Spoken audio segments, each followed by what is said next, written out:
教師團隊咧，一方面就要諗，局方希望我哋停課不停學；另一方面，我哋同樣係認同，其實同學可唔可以喺考察之餘唔受疫情影響呢？因此咧，我哋就有網上考察呢個概念。而喺呢個時候咧，我哋亦都好高興聯絡到咧李君傑博士。李君傑博士咧，除咗係香港歷史嘅專家咧，佢亦都係好樂意將歷史咧去推廣普及，讓更加多人咧係可以清楚明白二戰期間香港人喺抗日戰爭之中扮演嘅角色，曾經付出過嘅努力。回想當日咧，李博士喺策劃到拍攝大營救東西兩條路線嘅影片時候咧，當時只有3幾人啫。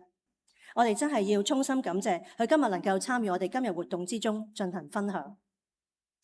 今次嘅心繫家國傳古續今，就係要讓同學明白到香港早喺抗日戰爭時期已經積極咁參與國家安全活動。我哋重踏古人嘅足跡，一方面係要讓同學感受到革命英雄嘅艱辛，但我更加希望你哋會明白到國家安全並唔係口號，而係我哋可以切身去體驗，去一齊去貢獻嘅。另一方面，希望同學都明白和平嘅日子咧得來不易，我哋要好好珍惜。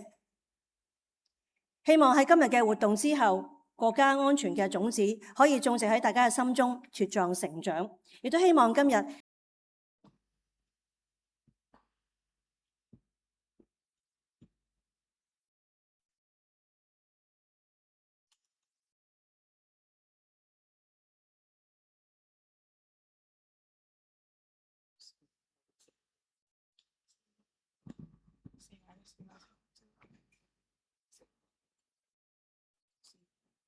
4位請合照留念。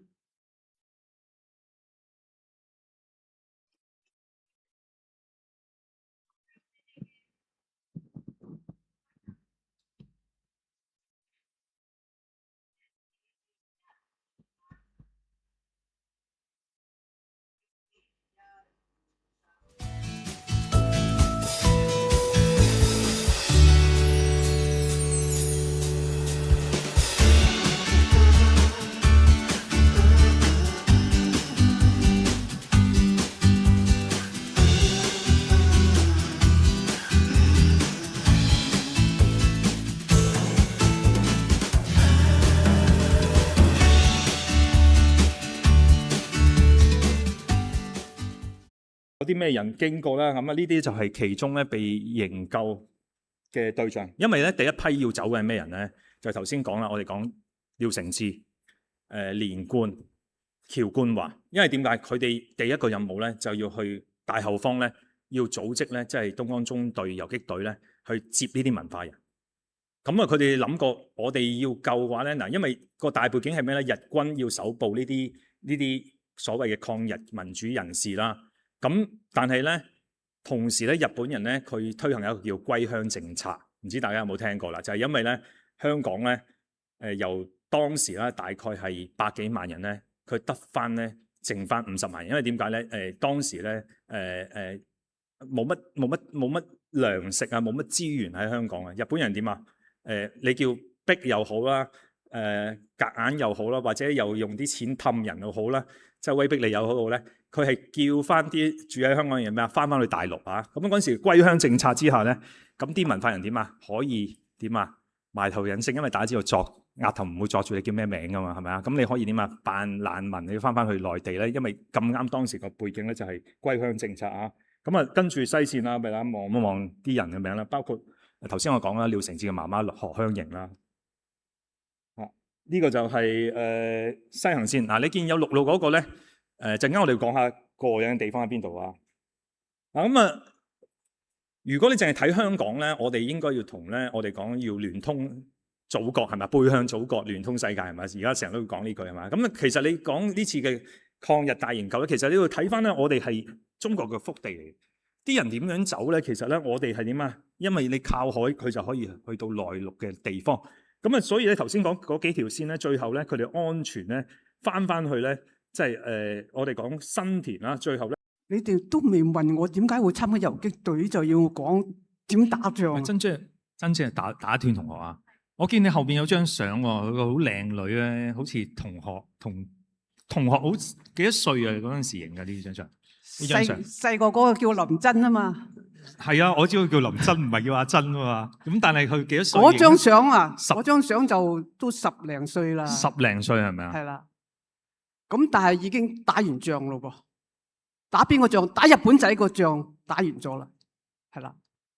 咁即係叫我講翻我8歲嗰陣時嘅事啦吓。哇！咁我咪好細個。係啦。咁70幾歲突然間要講翻8歲嘅事，都清楚嘅。嗰年咧，我都要少少講咗我點解會喺8歲就喺游擊隊。因為唔講嘅話咧，冇源頭啊嘛，無啦啦你咁細個喺香港生活，着條裙仔，咁你就去打游擊，其實唔係咁容易嘅，唔係我着條裙仔就去得嘅，直接拉你翻屋企，拉嚟我哋屋企度，當我屋企喺個刑場，死打爛打。我家姐根本就冇俾佢捉到任何底線。呢個詳細古仔我都唔再詳細講啦。就係因為咁樣，我先知道我家姐原來係為咗救咗我哋全家同埋國家。我哋如果唔打，自己唔參加打，點生活啊？所以自從喺佢被打，喺我屋企被打、被搜查、虐待都好，但係引起我哋嘅心情就係要抵抗，要跟住一個隊伍去抵抗，唔係自己赤身去抵抗。所以就係啦，喺我43年10月嘅時候，就參加咗游擊隊啦。咁當時去嘅時候，同頭先佢講嗰條路線啊，喺西貢邊度上去，我都記得嘅。咁上去之後咧，因為係戰士啊嘛，你表示要參軍啊嘛，第一件事就聽指揮，因為點解咧？學呢個解放軍嘅紀律叫做咩啊？3大紀律8項注意。第一條，一切行動聽指揮。我還能選擇什麼呢？我就聽指揮吧。